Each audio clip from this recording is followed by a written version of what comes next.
Well, thank you, Cheryl. First of all, I'd like to say thank you to Singapore, Deputy Prime Minister Gan, and the rest of the team for your hospitality, and looking forward to a very productive IPEF meeting here in Singapore.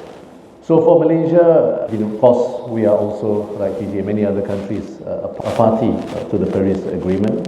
And we also have our targets when it comes to ESG. We have our net zero target to achieve net zero by as early as the year 2050.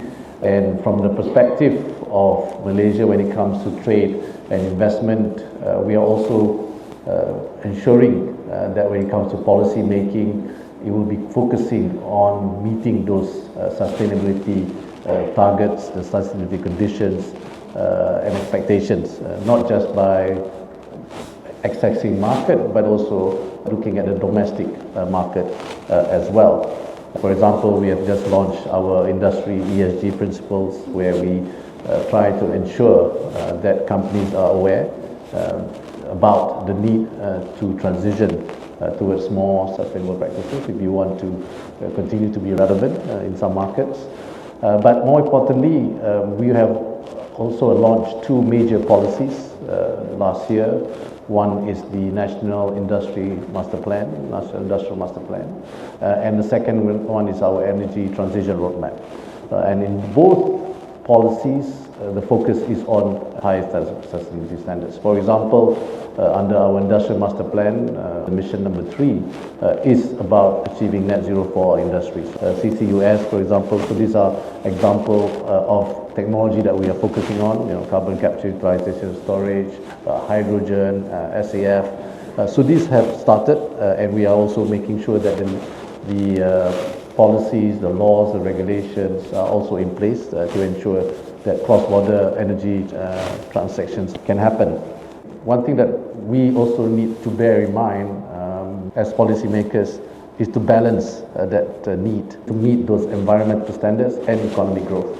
So this is one thing that as a government we need to make sure that when we want companies or industries to transition, we need to ensure that that transition can happen in a very fair and equitable manner. Because when we see economic growth, we want to see economic growth that is sustainable, economic growth that's inclusive, economic growth that's equitable, and economic growth that is resilient. So I think you need to balance all this also when you talk about meeting those ESG standards, the targets that we have all agreed to.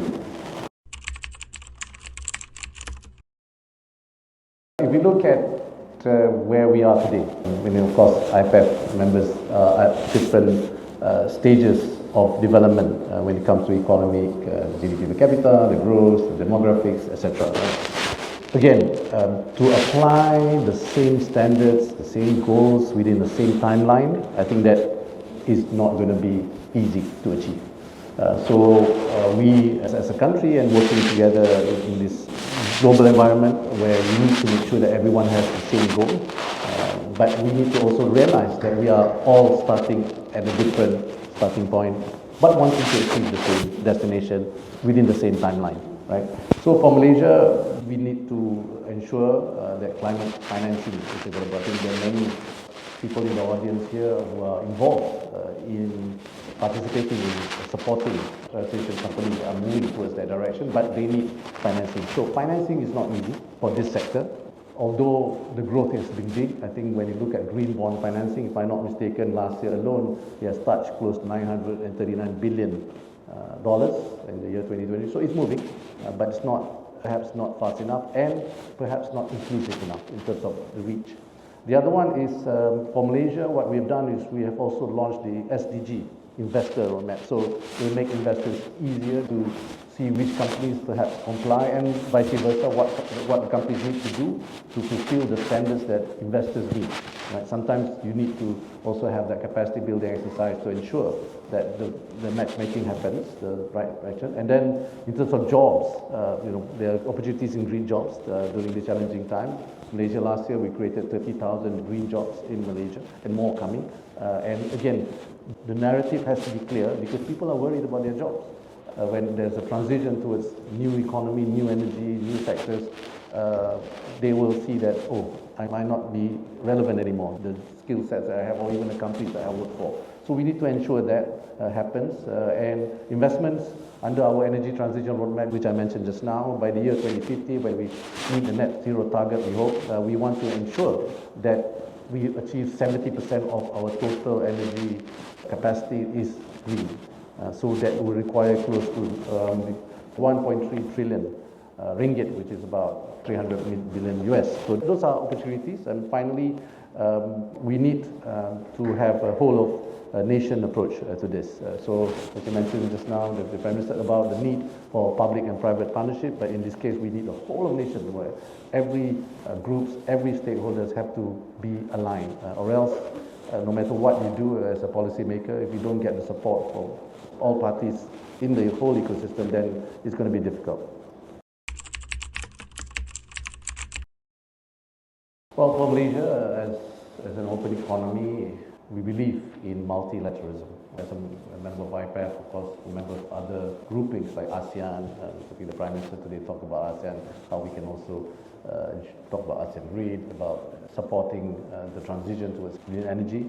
In Malaysia, we need to ramp up investments in this area, and we're glad to see quite a number of potential investors here in this room who can perhaps support us in this vision that we have to achieve our transition to green energy.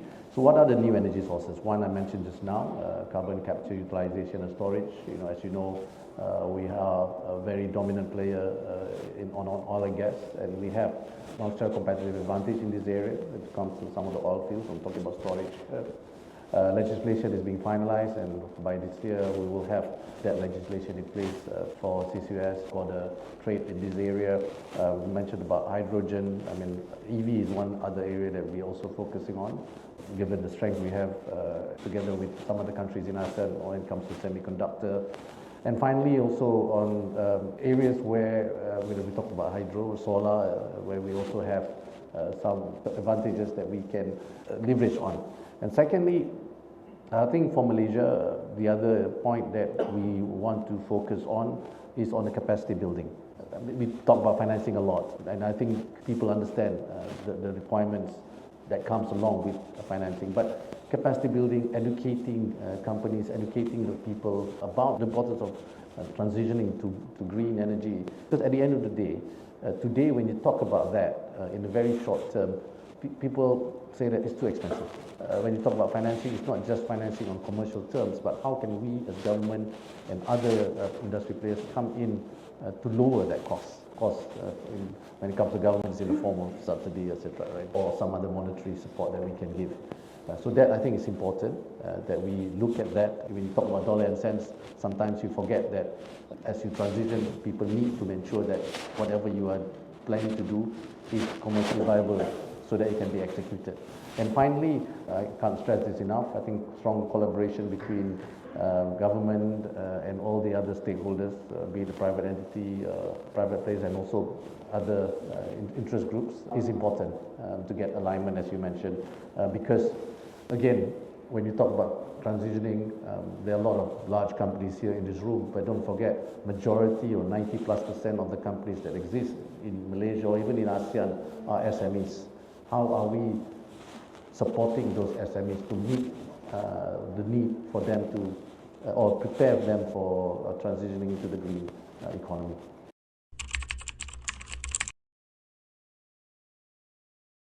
When we look today on this panel, we're talking about trade and investment policies for sustainable growth. So we need to prepare the companies for that. So I just want to talk about two things in relation to what you've asked. So number one is, when you talk about getting the companies ready, among the IPEF members, I think it would be good if we can have a standard that companies can subscribe to. It doesn't have to be a carrot and stick approach, but it just as an awareness, because among the IPEF members, like I said, there are small companies, there's big companies, even micro SMEs, they all need to be aware of what's coming and to get them to be part of that journey. On number two, I think when you mentioned about the need to transition and the cost of that transition will require financial and non-financial support in terms of fiscal and non-fiscal for capacity building, as you mentioned just now. We need to make sure that everyone, be it Malaysia, be it Fiji, be it Korea, we all want to reach the same destination, but maybe the speed is different, the starting point is different. But in that journey, how do you make sure that you do not impose conditions that some cannot meet? For example, when you want to talk about market access, we're talking about trade and investment. So you're saying, okay, you can export commodity A, but you need to be able to comply to that sustainable practices, regardless of your company size, regardless of your country's development stage. This is the condition, and it applies to all.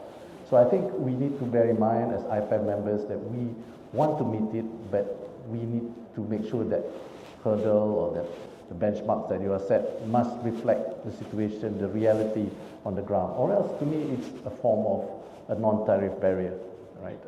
So that I think it's important that we also be fair to all members because there will be expectation. If you don't meet these standards or you don't meet the conditions that we have set, you can't get access to these markets, or you can't get to supply, be part of their supply chain, for example.